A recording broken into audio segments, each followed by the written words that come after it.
tough on drugs and we mean business. There was a multinational, international business, and I was just a little cog in the wheel. To those who are pushing drugs, we say beware. La ciudadanía ya no cree más en las instituciones establecidas. I used to kid myself that I could be more effective in going after drug traffickers, but the more that I look at it, we're all a pawn in the game.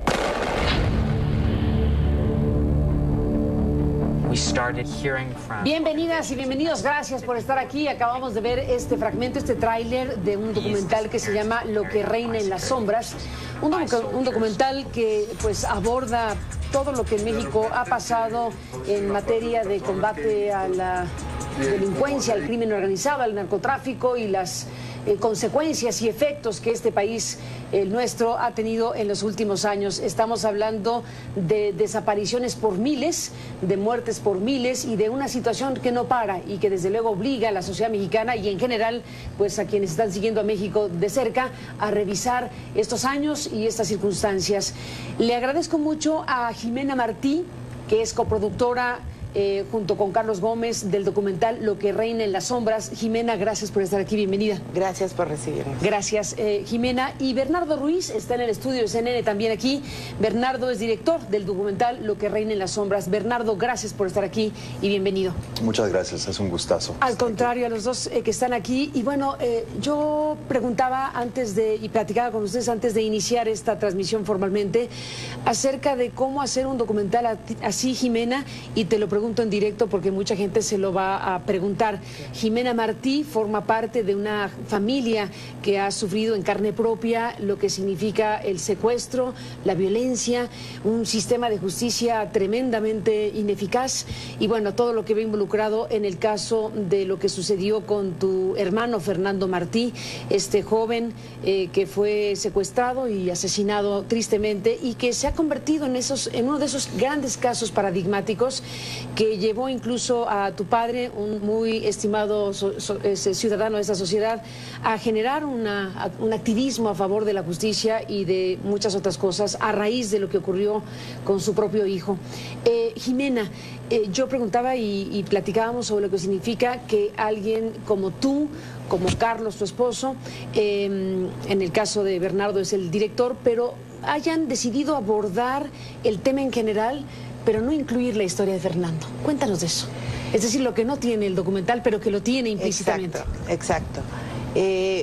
Bueno, básicamente la motivación del documental y como surgió desde el principio, que queríamos contar algo, ¿no? No sabíamos qué, estábamos muy enojados. Muy dolidos, muy dolidos, muy desesperados. Pasaron los años después de lo de Fer y Carlos y yo teníamos esa inquietud. Carlos empezó a escribir un tratamiento, un script, algo. No sabíamos ni siquiera el formato, pero sí sabíamos que lo que queríamos abordar es que nosotros no éramos los únicos que nos había pasado esto, ¿no? Y agraciada y desgraciadamente, ¿no? Cuando tienes los ojos del público, en nuestro caso hubo mucho cobijo social. Nos ayudó que hubiera presión para encontrar a mi hermano. Mi hermano estuvo, te recuerdo, 40 y tantos días desaparecido. Y eso te ayuda muchísimo. Pero empiezas con los años a leer notas. Se movilizó la sociedad mexicana, hay que recordarlo ahora. Sí. Muy importante. Y empiezas a leer notas y se reedita el enojo que sientes.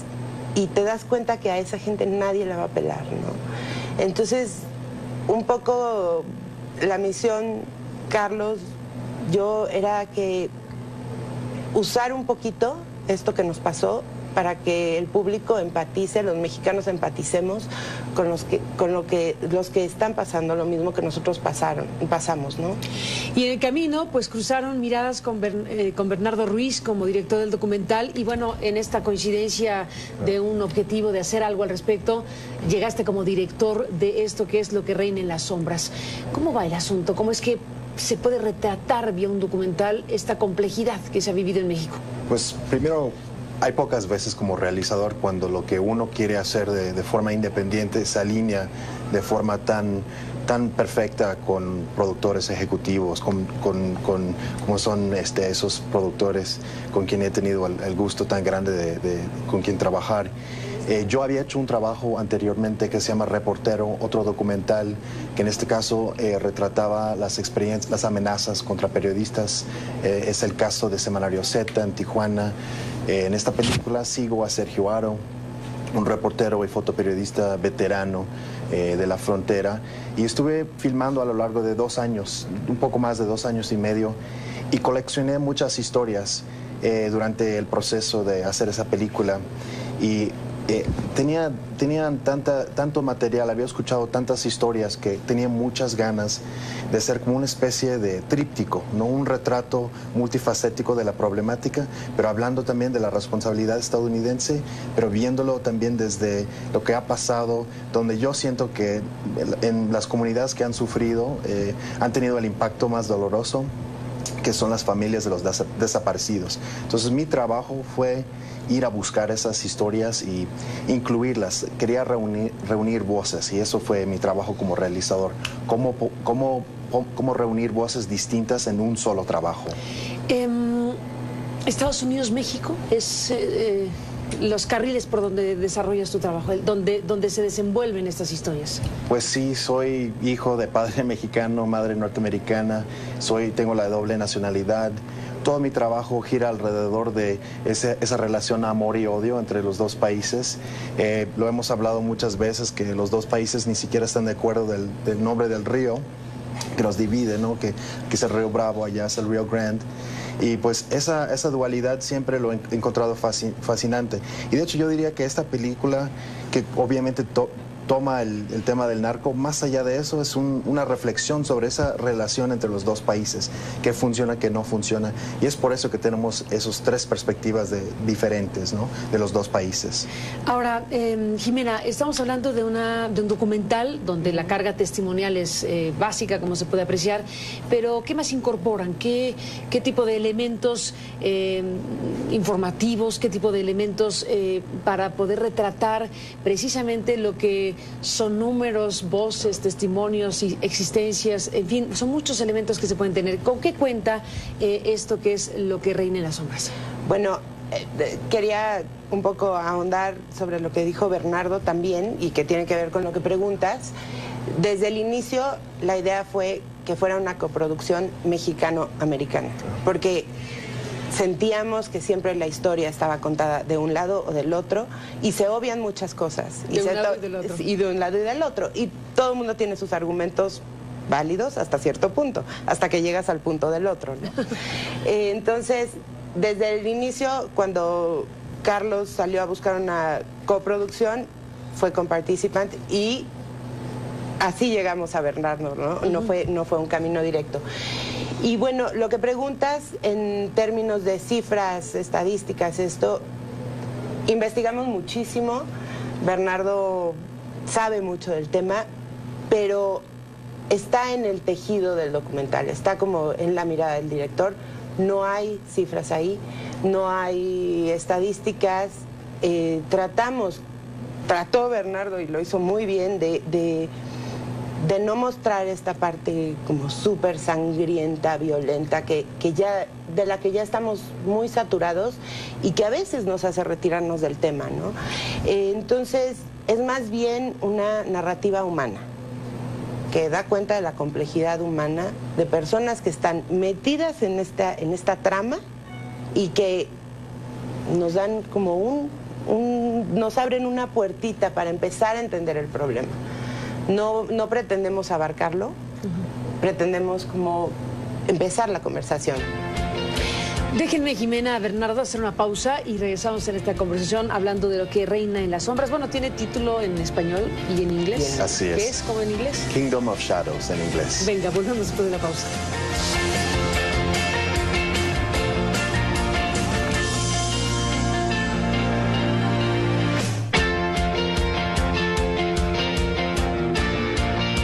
regresamos. Jimena Martí y Bernardo Ruiz en esta conversación hablando con ustedes sobre este documental que, bueno, efectivamente, como dijiste Jimena, algo así como es abonar a la conversación. Es un asunto donde no se puede agotar, desde luego, en ningún sentido, a partir de un documental, ni de un libro, ni de ninguna expresión única, un tema tan complejo. Pero aquí ustedes focalizan el tema del narcotráfico y de la violencia, pero has dicho sin cebarse, sin exhibir lo descarnado de la violencia. ¿Y cómo se retrata la violencia si no se retrata descarnadamente? ¿Cómo lo hacen? Para esa pregunta, Bernardo tiene la... Pues yo creo que estamos en un momento cuando abundan proyectos sobre el tema de narco y yo diría que muchos desafortunadamente explotan el tema. Hay mucho amarillismo, hay mucha ficción sobre todo sobre el tema o sin contexto político, ¿no? Entonces un poco lo que buscamos hacer en la película es humanizar las historias, centrando las historias en tres personas distintas. Y a través de sus historias sí podemos entender la violencia. O sea, podemos hablar de la violencia sin demostrarla de forma tan frontal. Sobre todo en el caso de las familias de desaparecidos. En ese caso hablo de las familias en Monterrey, donde son apoyados por la hermana Consuelo de CADAC, que trabaja acompañando a las familias en su búsqueda de justicia. Yo diría que ahí está el corazón de la película, ¿no? En las historias de las madres, sobre todo, que han perdido sus seres queridos, sus hijos, y ellas que tienen su derecho a la verdad, pues están empujando al gobierno estatal y al gobierno en general a aclarecer los casos de sus hijos, ¿no? Entonces, ahí se ve claramente la violencia, pero se ve el impacto de la violencia sin demostrar la violencia como si fuera una película de acción. Sí, sin ver la sangre corriendo, digamos, ¿no? Correcto. Pero hay diferentes tipos de violencia, efectivamente, en estas historias. Jimena, habla Bernardo de estas tres personas, de estos tres ejes narrativos. ¿Son historias de víctimas, de victimarios? ¿Qué son? Son tres personajes. Madre Consuelo, que es una gran estrella en la historia porque justamente lucha en contra de esta violencia de que no me hacen caso, ¿no? Que eso también es una violencia. Sufres, eres víctima de algo y luego llegas a la Procuraduría y pues pasas a ser un número de expediente en una cola que no acaba, ¿no? Entonces, es Madre Consuelo. Tenemos a Don Henry Ford, que parece como mandado a hacer el nombre. Él es un ex narcotraficante tejano. ¿Nombre verdadero? Es nombre verdadero. Parece mandado a hacer, sí, pero es nombre verdadero. Exacto. O sea, son personajes de la vida real. De la vida real. Trata. Bernardo, encontró estas personas que son de verdad personajes maravillosos y que además rompen con todos los estereotipos, ¿no? Tenemos el narcotraficante, es americano. El ex narcotraficante, Correcto. pero es norteamericano. Y trabajó con el cártel de Juárez en los Desde 80s. los 80s, correcto. Entonces, y se adentró mucho porque además es un tipo que cae muy bien, ojotes azules, carismático, disarming en ese sentido, ¿no? Y entonces lo cobijan y penetra en el cártel y sabe muchas cosas, lo cual pues yo no lo había escuchado por lo menos. Y luego el otro personaje es un agente de la DEA, un agente muy condecorado. Perdón, del Homeland Security, Departamento de Homeland Security, en la sección de investigaciones. Y muy condecorado, logra hacer mucho trabajo undercover, paradójicamente porque su físico es mexicano y es hijo de migrantes ilegales. Y el papá de este señor cuenta la historia como se tiene que remangar los pantalones, dejar los zapatos y correr porque venía Homeland Security atrás de él y logra entrar a los Estados Unidos y tener ahí a su hijo. Y este hombre se vuelve, ¿no?, el personaje del cual su padre huyó. Entonces, pues es una historia muy rica. Él físicamente no parece el típico agente americano, es un tipote grandote, con piocha, tatuado. Entonces, un poco es una sorpresa y un desafío a los estereotipos, porque Sí, sentimos, y esto lo platicamos mucho desde el principio, el estereotipo, la simplificación, no nos lleva a una discusión inteligente. Hay que ver los niveles de complejidad, ¿no? Y creo que Bernardo lo logró excelentemente. Para hablar de un tema así, desde luego están las personas, las historias, estos tres personajes principales y lo que representa cada uno. ¿Hay ahí algo que pueda acercarnos o que se acerque, digamos, a la revisión de lo que pasa con los propios gobiernos, con los propios sistemas de justicia, con lo que es el componente institucional formalmente? Sí, por supuesto, pues las tres historias, la película funciona como una trenza de esas tres historias, pero a través de esas tres historias también vemos lo institucional, tanto norteamericano como mexicano. Pues en Estados Unidos vemos claramente que es la posición de Homeland Security y en investigaciones que no quiere que se legalice los narcóticos ilícitos. O sea, hay una posición muy clara ahí. Y en México también vemos el contexto institucional en la búsqueda de los desaparecidos. Vemos al grupo Heavy, que es un grupo de búsqueda inmediata. Vemos la respuesta por parte del gobierno estatal en la creación de la Fuerza Civil. O sea, se hablan de esas piezas, de rompecabezas, pero a través de los personajes, ¿no? A través de las vidas que han sido impactadas por esta guerra. Jimena, Bernardo, cuando estamos conversando para CNN sobre lo que reina en las sombras, que además el título es más que sugerente, bueno, está en México dándose un proceso importante, histórico. La Suprema Corte de Justicia en estos días ha resuelto un amparo a favor de 4 personas que pueden ahora cultivar y consumir para efectos recreativos la marihuana. Es un punto de quiebre histórico que claramente apunta a que por lo menos en el caso de la marihuana, o claramente en el caso de la marihuana, viene en México un proceso de despenalización en un tiempo largo, mediano, pero no creo que largo. Eso es un ingrediente que para personas como ustedes, que se han adentrado en este asunto a través del documental, a través de tu propia experiencia y tu historia familiar, con el caso de tu hermano Fernando, bueno, supongo que toca unas fibras muy fuertes, todo lo que puede representar caminos alternativos, ideas o resoluciones incluso de esta naturaleza. Déjenme ir, Jimena, Bernardo, a una pausa y regresemos con eso, con escuchar su opinión acerca de lo que en el caso mexicano está ocurriendo, de lo que en Estados Unidos está ocurriendo también en diferentes estados de la Unión Americana y en otros lugares del mundo, y qué dicen personas como ustedes que han retratado de esta manera un fenómeno criminal, social, delincuencial, violento. En fin, es un asunto poliédrico. Después de la pausa, volvemos.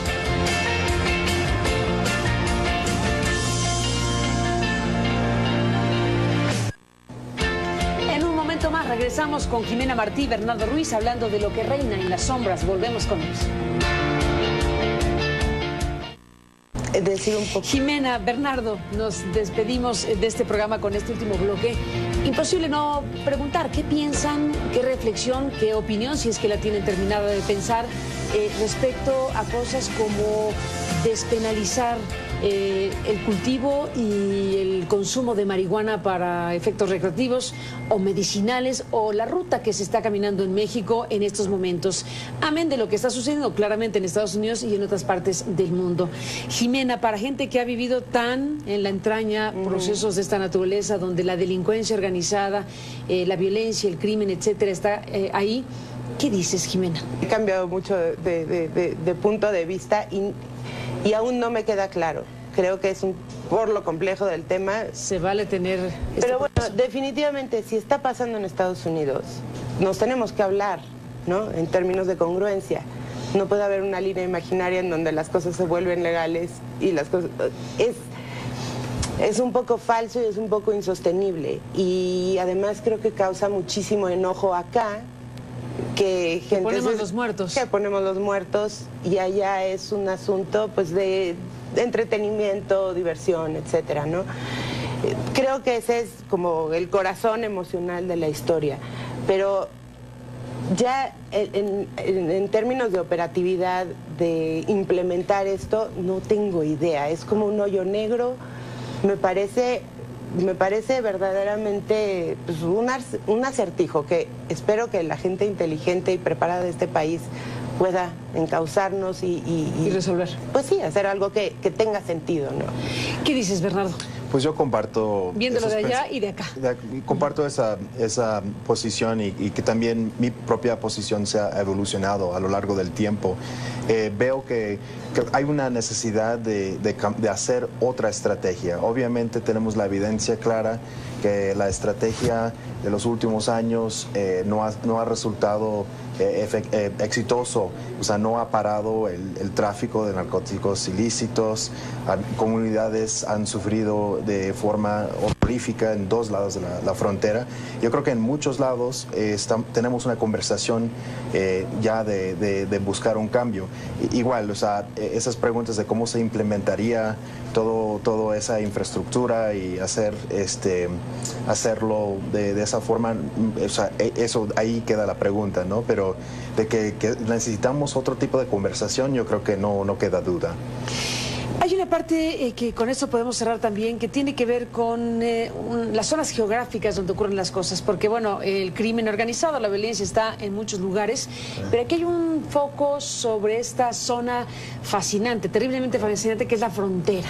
La frontera, que es ese espacio, el más transitado del mundo, ahí es donde queda mayormente retratado el contenido de este documental. Cuéntame de eso. Así es, y de hecho la película demuestra que ese territorio es casi como un tercer país, ¿no? Es casi un tercer país. Texas, norte de México, o sea, ahí sí es otro territorio. Y algo que me gusta de la película es que cada personaje tiene vínculos con el otro lado.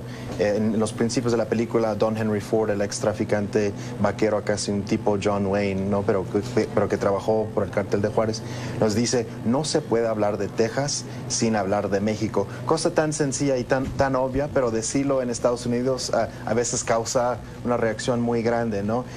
Habla mucho la película sobre esos lazos de sangre que nos unen.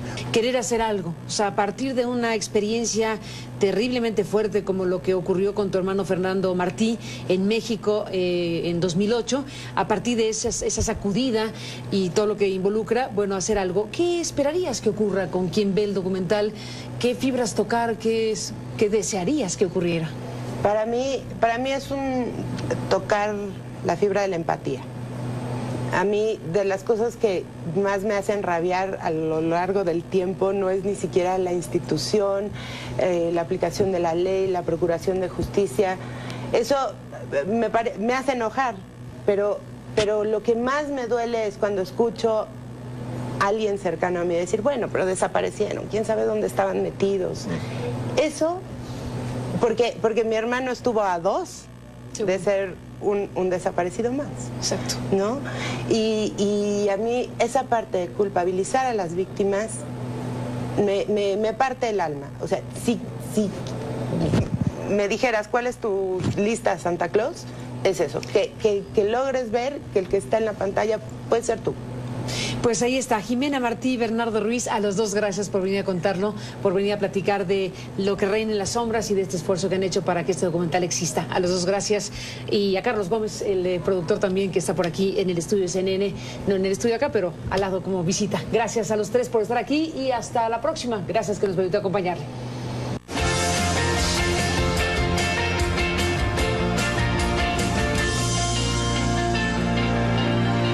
Convertido en uno de esos grandes casos paradigmáticos que llevó incluso a tu padre, un muy estimado ciudadano de esta sociedad, a generar un activismo a favor de la justicia y de muchas otras cosas a raíz de lo que ocurrió con su propio hijo. Jimena, yo preguntaba y platicábamos sobre lo que significa que alguien como tú, como Carlos, tu esposo, en el caso de Bernardo es el director, pero hayan decidido abordar el tema en general, pero no incluir la historia de Fernando. Cuéntanos de eso.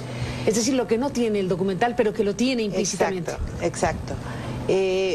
Bueno, básicamente la motivación del documental y como surgió desde el principio, que queríamos contar algo, ¿no? No sabíamos qué, estábamos muy enojados. Muy dolidos, muy dolidos, muy desesperados. Pasaron los años después de lo de Fer y Carlos y yo teníamos esa inquietud. Carlos empezó a escribir un tratamiento, un script, algo. No sabíamos ni siquiera el formato, pero sí sabíamos que lo que queríamos abordar es que nosotros no éramos los únicos que nos había pasado esto, ¿no? Y agraciada y desgraciadamente, ¿no? Cuando tienes los ojos del público, en nuestro caso hubo mucho cobijo social, nos ayudó que hubiera presión para encontrar a mi hermano. Mi hermano estuvo, te recuerdo, 40 y tantos días desaparecido. Y Bernardo Ruiz está en el estudio de CNN también aquí. Bernardo es director del documental Lo que reina en las sombras. Bernardo, gracias por estar aquí y bienvenido. Muchas gracias, es un gustazo. Al contrario, a los dos que están aquí. Y bueno, yo preguntaba y platicaba con ustedes antes de iniciar esta transmisión formalmente acerca de cómo hacer un documental así, Jimena, y te lo pregunto en directo porque mucha gente se lo va a preguntar. Jimena Martí forma parte de una familia que ha sufrido en carne propia lo que significa el secuestro, la violencia, un sistema de justicia tremendamente ineficaz y bueno, todo lo que ve involucrado en el caso de lo que sucedió con tu hermano Fernando Martí, este joven que fue secuestrado y asesinado tristemente y que se ha...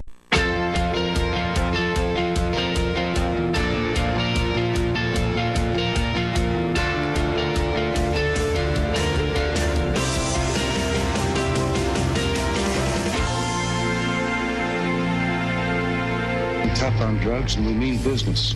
There was a multinational, international business, just a little cog in the wheel. To those who are pushing drugs, we say beware. La ciudadanía ya no cree más en las instituciones establecidas. I used to kid myself that I could be more effective in going after drug traffickers, but the more that I look at it, we're all a pawn in the game.